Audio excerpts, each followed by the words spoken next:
नमस्कार। आज हम लोग काव्य शास्त्र प्रारंभ करने जा रहे हैं।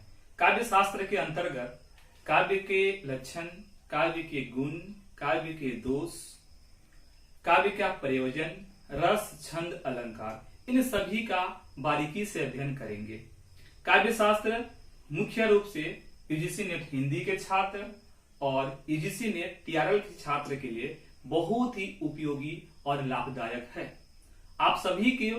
आप सभी छात्रों को इसको ध्यान से समझने का कोशिश करना चाहिए।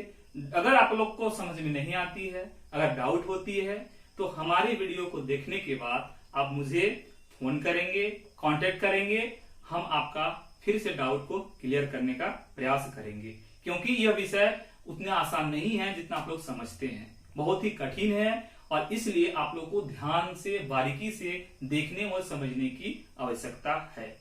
चलिए शुरू करते हैं काव्य शास्त्र का प्रारंभिक चैप्टर काव्य, काव्य की परिभाषा, काव्य के लक्षण।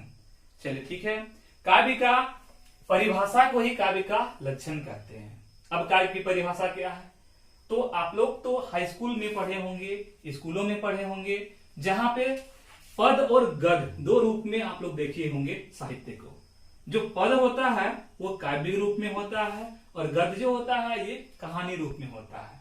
तो ये दोनों में काव्य वो होता है जो शब्द और अर्थ छोटा होता है और इसमें इसके अंदर शब्दों में होती है, जो लयबद्ध शब्दों में ये क्रमागत होती है, ये तुकबंद होते हैं और इसके अंदर में अर्थ छुपा होता है। गद्य क्या होता है? ये लंबा होता है, सामान्य भाषा में, सरल भाषा में लिखी होती है। इसको एक बार पढ़ेंगे तो आपको समझ में आ जाएगा। चलिए आप इसके बाद हम लोग देखते हैं काव्य। काव्य एक ऐसा यंत्र है जिसके द्वारा मनुष्य की अंदर छुपी करुण और प्रेम की भाव सभी को हम लोग समझ सकते हैं, उसकी अनुभूति को परख सकते हैं। यह है काव्य। अगर देखा जाए तो काव्य कोई छोटी बड़ी बात नहीं है, बहुत ही बड़ा है। काव्य आज के समय हम लोग बात करेंगे तो वैज्ञानिक युग में जी रहे हैं, 21वीं सदी में जी रहे हैं। हम लोगों ने ऐसा आविष्कार कर लिया है कि आकाश में उड़ रहे हैं पक्षियों की तरह, समुद्रों में हम लोग, गहरा पानी में हम लोग चल रहे हैं। मोबाइल ऐसा है कि हम लोग यहाँ बैठे अमेरिका में बात कर रहे हैं। इतने आधुनिक चीजें, इतने अद्भुत चीजों का आविष्कार हम लोगों ने कर लिया है, लेकिन हम लोग अभी भी मनुष्य के अंदर छुपी करुणा और प्रेम की अनुभूति, उनकी भावों को अभी तक हम लोग नहीं, उसको जांचने के लिए, उसको परखने वाला यंत्र अभी तक हम लोग बना नहीं सके। अगर हम लोग मनुष्य के अंदर छुपी करुण और प्रेम की भाव को नापने वाला यंत्र बना लिए होते तो मुझे लगता है कि इस जो डिप्रेशन की युग है तो यहाँ पे जो आत्महत्या वाली चीजें हैं ये बहुत ही कम हो जाती, क्योंकि हम लोग समय से उसको नाप लेते। आज जो हम लोग दौर चल रहा है, इस दौर में सबसे ज्यादा लोगों की मृत्यु डिप्रेशन से हो रही है। तो अगर हम लोगों ने ये जो नापने वाली, करुण और प्रेम की भाव को नापने वाली अगर यंत्र बना लिए होते तो काश आज हम लोगों का जो युवा जो इस तरह से गलत कदम रास्ते पे चल रहे हैं, इसको हम लोग रोक सकते थे। चलिए, तो आप लोग समझ रहे हैं कि क्या है काव्य। तो काव्य एक ऐसा चीज है जो मनुष्य के अंदर छुपी करुण और प्रेम की अनुभूतियों को बताती है, वो काव्य है, सरल भाषा में। ऐसे देखते हैं तो काव्य का जो क्षेत्र है, विस्तार है, बहुत ही विस्तार है, बहुत ही बड़ा है। कैसा है? देखिए, कोई भी विषय, हमारे जीवन का कोई भी विषय या वस्तु, वो एक काव्य है। कैसे है? आप समझिए कैसे है। जैसे हम लोग वास्तविक जीवन में जीते हैं और कहां जीते हैं? जगत की भूमि में जीते हैं। वास्तविक जीवन तो सब जान रहे हैं कि हम लोग जो वास्तविक रूप में जो हम लोग देखते हैं वास्तविक जीवन है। और कहां जी रहे हैं? जीवन यानी जगत में जी रहे हैं, जगत की भूमि में जी रहे हैं। ये दोनों चीज को, काल्पनिक जीवन का प्रसार और विकास कौन करता है? काव्य करता है। और उसका विकास कौन कर रहा है? काव्य के माध्यम से हो रहा है। जैसे कि विषय और वास्तविक जीवन और जगत की भूमि को एक काल्पनिक जीवन का प्रसार करने का काम कौन किया? काव्य करता है। और ये काव्य क्या है कि जीवन का धरती, जब हम लोग जीवन जो हम लोग जी रहे हैं, जब तक हम लोग धरती में हैं तब तक काव्य है, लेकिन जैसे ही जीवन हमारा धरती छोड़ जाता है वैसे ही काव्य का प्रसार समाप्त हो जाता है। ये हम लोग एक साधारण शब्द में आपको मैंने समझाने का कोशिश किया। आप देखते हैं जो भारत के जो संस्कृत आचार्य हैं, उन्होंने काव्य की परिभाषा को कैसे बताया। तो सबसे पहला नाम आता है भरत मुनि ये पहली शताब्दी ईस्वी के माने जाते हैं और इन्होंने बताया है, इन्होंने जो काव्य की परिभाषा दिया है, काव्य का लक्षण दिया है, वो अपनी जो पुस्तक है नाट्य शास्त्र के माध्यम से दिया है। इनकी परिभाषा नाट्य के आधार पर दिया गया है, काव्य के रूप में नहीं है। नाट्य शास्त्र में नाटक के आधार पर इन्होंने काव्य की परिभाषा को समझाने का प्रयास किया है। ये बोलते हैं निर्दुरित गुण शब्दार्थ हीनम जनपद सुखबधम युक्ति मनृत्यम योग्यम बहुकृतम रसमार्गम संधि संधान युक्तम सभवंती सुकाव्यम नाटक पेचकामनम। ये बोलते हैं कि शुभ काव्य में मृदुलित पदावली, गूढ़ शब्दार्थहीनता, सर्व सुगमता, युक्ति मात्रा, नृत्य में उपयोग करने वाली क्षमता, रस के अनेक स्रोत और संधि युक्तता होनी चाहिए, वो क्या है? काव्य है।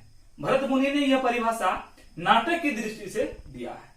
दूसरा हम लोग बात करते हैं दूसरे आचार्य क्या, तो दूसरा आचार्य में आते हैं भामा, जो छठी शताब्दी के माने जाते हैं।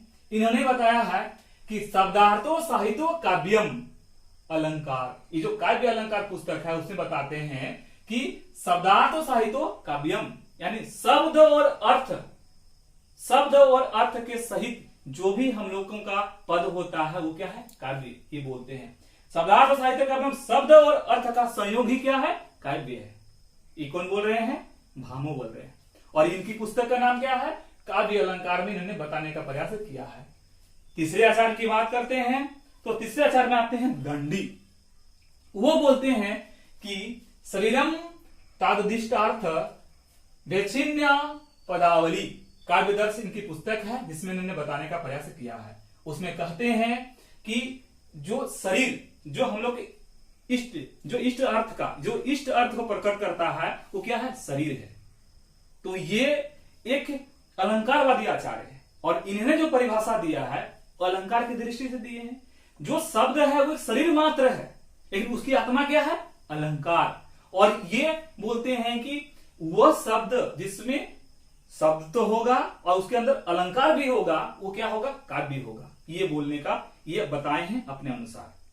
इसके बाद हम लोग बात करते हैं चौथे आचार्य में वामन, ये भी 8वीं सदी के हैं। ये बोलते हैं गुणालंकृतो शब्दो काव्य शब्दो विद्धति, ये इनकी पुस्तक है काव्य अलंकार सूत्र। उसमें इन्होंने बताने का प्रयास किया। उस किताब में इन्होंने व्याख्या किया है और व्याख्या में बताया है काव्य की परिभाषा। कहते हैं कि गुणालंकृतो शब्द काव्य शब्दो विद्धति, कहते हैं कि गुण और अर्थ से युक्त शब्द को ही काव्य मानते हैं। वैसा शब्द जो गुण हो और जिसमें अर्थ हो वो क्या है? काव्य है। ये जो आपके जो वामन है ये रीति संप्रदाय के आचार्य हैं और ये इस तरह से इनका परिभाषा देने का बात करते हैं। इसके बाद नेक्स्ट हम लोग देखते हैं आचार्य रुद्रट। आचार्य रुद्रट क्या बोलते हैं कि ननु शब्दार्थो काव्यम, ये काव्य अलंकार इनकी पुस्तक है। उन्हें बताते हैं ननु शब्दार्थो काव्यम, मतलब कहते हैं कि ननु शब्दार्थ मतलब शब्दार्थ निश्चय ही काव्य है। वैसा शब्द जिसमें शब्द में अर्थ है वो निश्चय ही क्या है? काव्य है, ये मानते हैं। और ये जो दिए हैं काव्य का परिभाषा रुद्रट ने, ये शब्द और अर्थ के संबंध को काव्य मानते हैं। उसके आधार पर बताने की कोशिश करें। शब्द है यानी अर्थ है यानी वो काव्य है, ये बात इन्होंने करते हैं। नेक्स्ट आचार्य में हम लोग देखते हैं कुंतक। आचार्य कुंतक जो 10वीं सदी के आसपास के हैं, ये बोलते हैं शब्दार्थो साहित्यो वक्र कवि व्यापार सारिणी वंदे व्यवस्थितो काव्यम। इनकी पुस्तक है वक्रोक्ति जीवितम। इस पुस्तक में इन्होंने काव्य की परिभाषा को बताया है, जिसमें बोल रहे हैं क्या? शब्दार्थो साहित्यो वक्र कवि व्यापार सारिणी वंदे व्यवस्थितो काव्यम। यहां अर्थात ये कहते हैं, आपके जो कुंतक कहते हैं कि जो वक्रता यानी वक्रमय कवि की जो कौशल से युक्त मर्म स्पर्शी शब्दार्थ ही काव्य है। ये कहते हैं कि वक्रोक्ति पर विशेष बल देते हुए ये बताते हैं, परिभाषा दिए हैं कि कहते हैं कि कवि कौशल युक्त मर्म स्पर्शी जो भी शब्द अर्थ को बताता है वो क्या है, काव्य है, ये बोलते हैं। नेक्स्ट आते हैं आचार्य मम्मट। आचार्य मम्मट क्या कहते हैं, तददसो शब्दार्थो सगुणा अलंकृति पुनोक्वापि, काव्य प्रकाश इनके पुस्तक में बताने का प्रयास किए हैं और इसमें ये बता रहे हैं कि तददसो शब्दार्थो सगुणा अलंकृते सरांकृते पुनोक्वापि, कहते हैं कि दोष रहित गुण सहित यथासंभव अलंकार से युक्त शब्द और अर्थ को ही काव्य मानते हैं। दोष रहित गुण सहित यथासंभव अलंकार से युक्त, इस परिभाषा अगर देखा जाए तो जितने भी परिभाषा काव्य के दी गई है उसमें से सबसे सटीक और बहुत ही मतलब कहा जाए तो मुख्य रूप से मुख्य या इंपोर्टेंट या महत्वपूर्ण ये परिभाषा है। अब हम लोग देखते हैं, दोष रहित शब्दार्थ तददसो शब्दार्थो सगुणालंकृते, यानी दोष रहित गुण सहित यथासंभव अलंकार से युक्त शब्द और अर्थ ही क्या है, काव्य है। कहने का मतलब मान लीजिए एक सुंदर स्त्री है, बहुत सुंदर है देखने में, और उसमें सुंदरता के साथ अगर उसमें विशेष गुण आ जाता है, वो बोलने में मृदुभाषी हो और उसमें सब चीज अगर बहुत ही और गुण सम्मिलित होता है तो सुंदरता बढ़ जाती है। लेकिन अगर सुंदर है, बहुत ही सुंदर है और वो उसमें कुछ दिक्कत है जाती है, बोलने में हिचकिटाहट या फिर हो सकता है एक आंख से देख नहीं सकती हो, तो उसकी जो सुंदरता में कमी आती है। जिस तरह से चंद्रमा जब पूर्ण होती है तो सुंदरता उसकी देखते ही बनती है, लेकिन जैसे ही वो चंद्रमा में एक जब दाग आ जाता है, काटा होता है, तो उसकी सुंदरता में कमी आती है। तो कहने का ये बोलते हैं कि ये कहते हैं कि दोष रहित, कोई भी दोष नहीं होगा और गुण से वशीभूत होगा, ऐसे जो शब्द होंगे, ऐसे जिस शब्द होंगे जिसमें अर्थ होगा वो काव्य होगा। इस हिसाब से मेरे हिसाब से क्या कहा है कि जितने भी परिभाषा दिए हैं सभी परिभाषा से सबसे मुझे ये परिभाषा अच्छा लगता है। नेक्स्ट परिभाषा हम लोग देखते हैं, वाक्यम रसात्मक काव्यम साहित्य दर्पण। ये जो विश्वनाथ की पुस्तक है साहित्य दर्पण, जिन्होंने अपने पुस्तक में बताया है काव्य की परिभाषा, करते हैं कि वाक्यम रसात्मक काव्यम, बहुत आसान है। तो वाक्यम रसात्मक काव्यम सब समझ रहे हैं कि ऐसा वाक्य जो होगा जो रस से युक्त होगा वो काव्य होगा। अब वाक्य में क्या होता है, शब्द अर्थ होगा, वही चीज है। मतलब कहते हैं कि रस युक्त वाक्य ही काव्य है, कह सकते हैं हम लोग, रस युक्त वाक्य ही काव्य है, ये कहते हैं। अगला परिभाषा हम लोग देखते हैं, जो 17वीं सदी में जो कवि हैं जगन्नाथ, ये बोलते हैं कि रमणीयार्थ प्रतिपादक शब्द काव्यम, अर्थात रमणीय अर्थ को प्रतिपादित करने वाले शब्द ही काव्य है।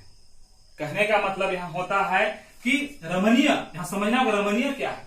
तो रमणीय को समझने के लिए एक चीज होते हैं, ये दो चीज दिखाएंगे, एक लौकिक एक अलौकिक। तो लोकोत्तर वो होता है और एक होता है लौकिक, जो लोकोत्तर बोलेंगे, और अलौकिक जिसको बोलते हैं जो अलौकिक सुख की प्राप्ति। इसको समझने के लिए ध्यान देंगे, जैसे जब आप यहां पे मान लीजिए कि यहां बहुत सारे लोग हैं, चलिए हम लोग जब पढ़ाई करते हैं क्लासरूम की बात करते हैं, क्लासरूम है, यहां पर बहुत सारे बच्चे बैठे हैं, ठीक है, और यहां पढ़ाई हो रहा है। तो ये सारे बच्चे में एक बच्चा को हम लोग रसगुल्ला खिलाते हैं, दूसरा बच्चा नहीं खाता है, एक रसगुल्ला खाता है। तो रसगुल्ला खाता है तो जो खाता है वही उसको आनंद की प्राप्ति होती है। या फिर इस भीड़ में लॉटरी खेलते हैं, लॉटरी में एक आदमी का लॉटरी जीत जाता है, तो जो लॉटरी जीतता है उसको एक आनंद की प्राप्ति होती है, उसको एक सुख की प्राप्ति होती है। लेकिन जो जीतता है उसको, जो नहीं जीतता है उसको तो नहीं हुआ। तो ये लौकिक हुआ, जो हम लोग खाते हैं वो लौकिक है और उसको एक आदमी को प्राप्त हुआ, ये वह लौकिक। और अलौकिक आनंद वो होता है, जैसे आप लोग फिल्म देखते हैं, तो फिल्म में जब हंसने का सीन है तो सारा सोई हंसता है। अगर हम लोग देखते हैं कि कोई काव्य पढ़ रहा है तो काव्य पढ़ते ही सबको वो मदहोश करता है, गाना सुनते एक साथ में सभी जितने बैठे हैं सबको आनंदित करता है, सबको रुलाने का काम करता है, वो क्या है, रमणीयार्थ, वो ये रमणीय, रम जाना। तो यह अलौकिक खुशी। तो अलौकिक खुशी में लौकिक और अलौकिक समझ में आया। इसी को यहां समझाने की कोशिश कर रमणीयात, प्रतिपाद, ऐसा कोई भी चीज जो आदमी को रमणीय करता है, आनंद प्रदान करता है, वही काव्य है। तो ये परिभाषा, और हम लोग अब हम देखते हैं कि इन सारे आचार्य में से अर्थ की काव्य की परिभाषा को हम लोग देख रहे हैं। तो मुझे मेरे हिसाब से मम्मट का परिभाषा मुझे बहुत ही अच्छा लगा, और उसके बाद देखते हैं तो जगन्नाथ का परिभाषा, जिसने से बताना का, ऐसे तो सभी परिभाषा अच्छा है, लेकिन ये दोनों परिभाषा मेरे हिसाब से मुझे अच्छा लगा। तो ये है काव्य की परिभाषा।